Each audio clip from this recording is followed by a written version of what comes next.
You not only have to liberate the Haramain from the control of the Khalifa in Istanbul, but you have to put it in the control of those who will not themselves claim the Khilafah and will not allow anyone else to claim the Khilafah. And so long as these people keep control of the Haramain and the Hajj, the Khilafah can never be restored. Simple, isn't it? And so that was why they had to make the trip to Riyadh to meet Abdul Aziz ibn Saud. Correct name? Of course it's a correct name.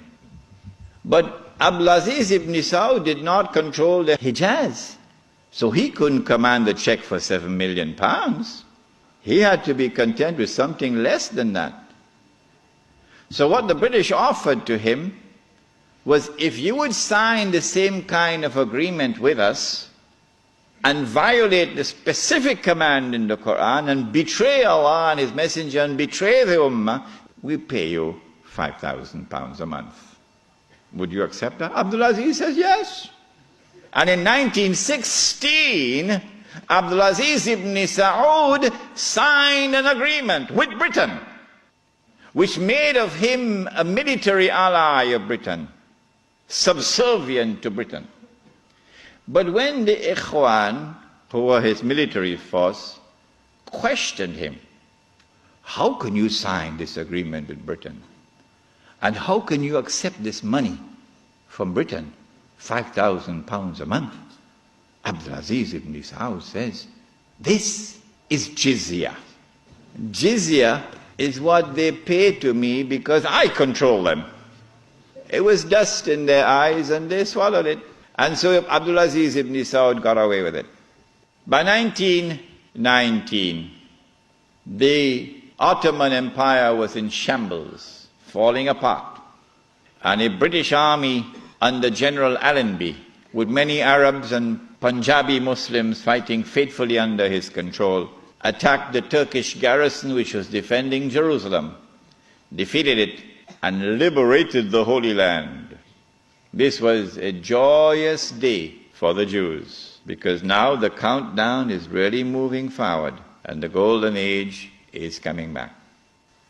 In the same 1919, when the Ottoman Empire is collapsing, and it is losing all its non-Turkish possessions, all the Arab parts of the Ottoman Empire are falling away, the Greek army now invades the Turkish mainland, Anatolia. And the Turkish people now have a tremendous fright in their hearts, because the Greeks hate them with a PhD in hatred. So Britain now has to create a Turkish general who would appear to the Turkish people as a savior who has come down from the heavens with his hands resting on the wings of angels to save the Turkish people.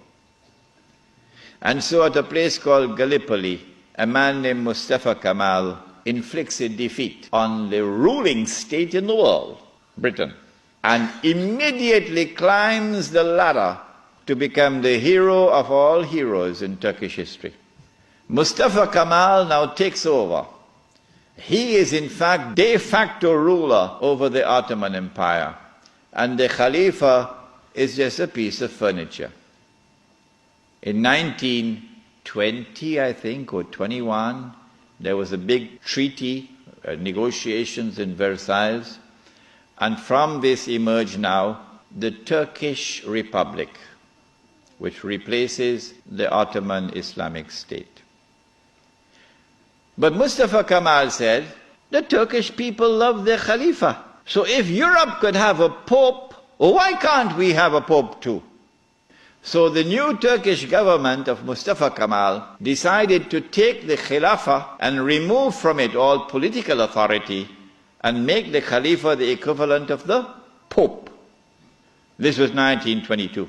And things were going fine for him. Turkish people were happy. Khilafah is still there. And the leadership of the revolution in Turkey were very happy because we have a secular state now, modeled after the European state. But in 1924, on the 3rd of March, suddenly Britain demanded of Mustafa Kemal that he must abolish the Khilafah. The demand came from Britain. And on the 3rd of March 1924, the Turkish Republic abolished the Khilafah. The question we have to ask is, why did they do it when there was no need to do it? Nothing. It represented no threat whatsoever to the secular Turkish Republic. The answer for the abolition of the Khilafah on the 3rd of March 1924 is located in a place called India. When the attack on the Khilafah was taking place in the 1916, 17, 18 period, then Indian ulama, at that time the Indian Muslim community was one of the most influential Muslim communities in the world. And the Indian Muslim community was led by leaders who knew Islam and lived Islam. And they wanted to get rid of British imperial rule in India, so that when they got rid of the British, they could restore Islamic rule over Muslims. That's all they wanted. And they realized that they could mobilize the Muslim masses of India over this issue of the Khilafah, because everybody loved the Khilafah. And so they established a movement which they call the Khilafat movement, Harakatul Khilafah. When they established the Khilafat movement and it began to mobilize the Muslim masses, the body which was sleeping is now waking up for revolutionary struggle to preserve the Khilafah in Istanbul.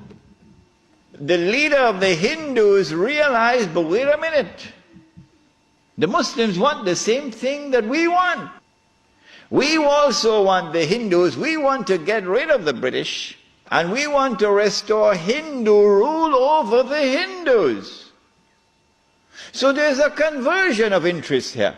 So Gandhi, who later became known as Mahatma Gandhi, Gandhi approached the leadership of the Khilafat movement, and he said to them, listen, the same thing you want, the same thing I want.